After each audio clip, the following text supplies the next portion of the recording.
ver ahorita a Plaza España, allá en Los Mártires, el Sí. voto nacional, se nos congeló la imagen, bueno, eso nos pasa de vez en cuando. El frío, ya lo hemos El dicho. frío. ¿Sí? El frío que hace congelar la señal. Bueno, consultorio jurídico, que es una alianza de Canal Capital con la Universidad de El Rosario de Bogotá. ¿Para qué? Para que ustedes nos envíen nuestras preguntas a una dirección que ya se las voy a dar, consultoriojurídico@canalcapital.gov.co.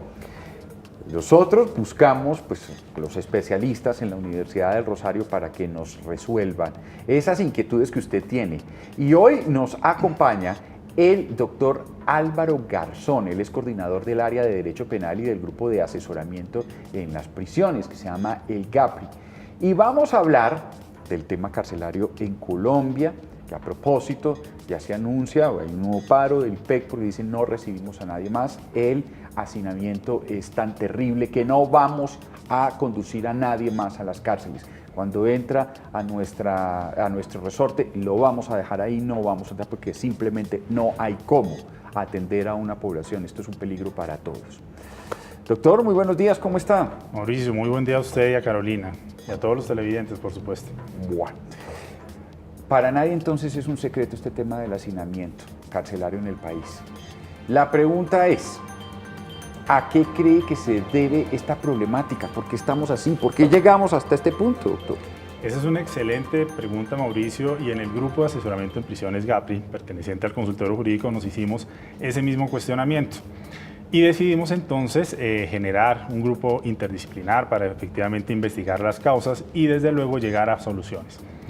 Básicamente, y para no extendernos, encontramos que una de esas causas es una falta de política criminal clara, es decir, una planeación a largo plazo que efectivamente nos permita traer unas soluciones que no se reduzcan simplemente a extender penas y a incrementar penas, porque nos hemos dado cuenta que efectivamente las penas se siguen incrementando y los delitos siguen creciendo. O quizás la política criminal es muy clara y es meter a la cárcel, o sea, esa solución de meter a la cárcel a cualquiera que viole pues la legalidad, bueno, y que cumpla pues los requisitos para que se lleve a la cárcel. Como decir, solucionemos ese problema metiendo gente, No hay nada más metiendo que hacer, gente. sigamos. No hay nada más. Exactamente, y hay cosas muy interesantes por hacer. De hecho, lo vemos, es la tendencia mundial a usar menos cárceles, ¿de acuerdo? Y a generar realmente unos escenarios de resocialización. Pero eso la gente, eso es muy difícil de entender. Sí. Que a usted le digan, es que no lo mando a la cárcel porque la idea es resocializarlo, porque las respuestas siempre son, esa gente no se resocializa. ¿Qué dice el derecho? Razón, y es un poco lo que planteamos al comienzo, porque es que las cárceles infortunadamente se están convirtiendo en centros donde las personas terminan por aprender a delinquir, a aumentar su resentimiento y al momento de salir realmente puede decirse que salen peor. Y en ese orden de ideas, este grupo de asesoramiento en prisiones lo que busca es eso, a un mediano plazo incluso generar un proyecto de ley que dé a la médula del problema y no simplemente nos reduzcamos a incrementar penas porque sí. Dentro de esos otros inconvenientes que encontramos, claramente la falta de recursos y como usted bien lo menciona, hoy es un reflejo de eso. El sindicato del IMPEC cuando decide entrar a paro, pues es justamente por esas deficiencias de recursos que tiene el sistema. Y recursos no nos referimos solamente al tema de salarios de los funcionarios del IMPEC, estamos hablando de todas las estructuras carcelarias porque pues hay que tener un tema claro y es que cuando a una persona se le mete en la cárcel es justamente para restringir un derecho y es el de la libertad. No significa que entonces deba ser torturado, que deba ser maltratado, ¿de acuerdo? Sino que efectivamente existan unas condiciones dignas y nuestros establecimientos carcelarios infortunadamente pues se quedan cortos en eso. A eso iba a ir yo. Está bien y es entendible, por supuesto, que haga falta otro tipo de medida, no solamente mirar a la gente en la cárcel, pero ¿también hacen falta más cárceles en Colombia o no? Esa es una excelente pregunta porque pues se ha llegado también a la conclusión de que entre más cárceles pues fácilmente se llenan y el tema no es simplemente estar privando de la libertad. Exactamente. Hay una serie de factores, por ejemplo, culturales que debemos empezar no solamente por reprimir sino por prevenir, ¿de acuerdo? Y desde las universidades, desde los colegios son escenarios importantes para generar plataformas donde formemos a ciudadanos y donde se concienticen realmente de la importancia de no ir a las cárceles y pues tener ese tipo de consecuencias. Bueno, doctor, precisamente, entonces, como un resumen de estas soluciones que usted propone, ¿cuáles son esas soluciones que desde su criterio profesional deben implementarse para esta situación?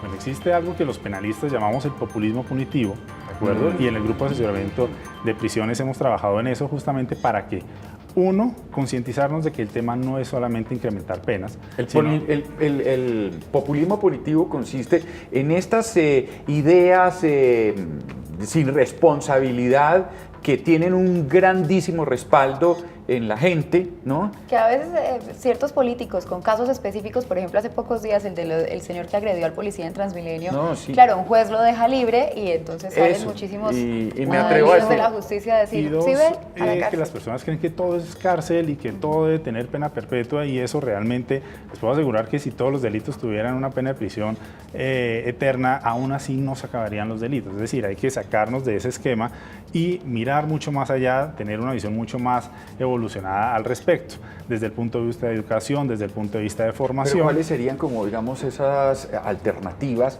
en el caso penal Puntual. exclusivo de delitos no relacionados con lo político, que eso es otro tema? Excelente pregunta, y se la voy a responder de la siguiente manera: es aplicar realmente toda la base normativa que tenemos, porque las normas sí contemplan una serie de consecuencias. Es decir, si no hubiese salido la ley de Rosa Elvira Celi, si no hubieran salido una cantidad de leyes, pues no significa entonces que no se hubieran podido judicializar a las personas que hubiesen cometido esos delitos. Realmente sí están, y están los agravantes, y están otra serie de situaciones que dan unas penas realmente severas y representativas. Otro aspecto, y para responder su pregunta de manera puntual, es que, y es importante que los ciudadanos lo sepan, es el concepto de negociación. Digamos que se ha satanizado y se ha estigmatizado de que la justicia termina siendo impune si se negocia. Y cuando se creó el sistema acusatorio, pues realmente estaba diseñado justamente para que el 80% de las audiencias se evacuaran por temas de principios de oportunidad, de preacuerdos, de mediaciones, de toda una serie de determinaciones anticipadas que terminan siendo justicia. Es decir, si ustedes le preguntan a un cliente, el tiempo es justicia, y no se justifica realmente tener un proceso abierto 5, 8 años, o que incluso en muchos casos prescriba, ¿cierto? Cuando realmente o el interesado o ya no está vivo, o se mudó, o han pasado una cantidad de circunstancias que realmente el tiempo termina siendo fundamental para que los ciudadanos perciban una justicia pronta, una justicia oportuna. Pues este es entonces la dinámica que les estamos proponiendo en este consultorio jurídico. Ustedes nos envían sus preguntas a través de esta dirección que está ahí en la pantalla, consultorio jurídico, canalcapital.go.co. Y nosotros, pues ahí está, consultando a los especialistas, a la gente que sabe de la Universidad del Rosario. Pues doctor Garzón, muchísimas gracias. No, un gusto, y a ustedes de verdad, mil gracias por la invitación. Bueno, nosotros hacemos una pausa.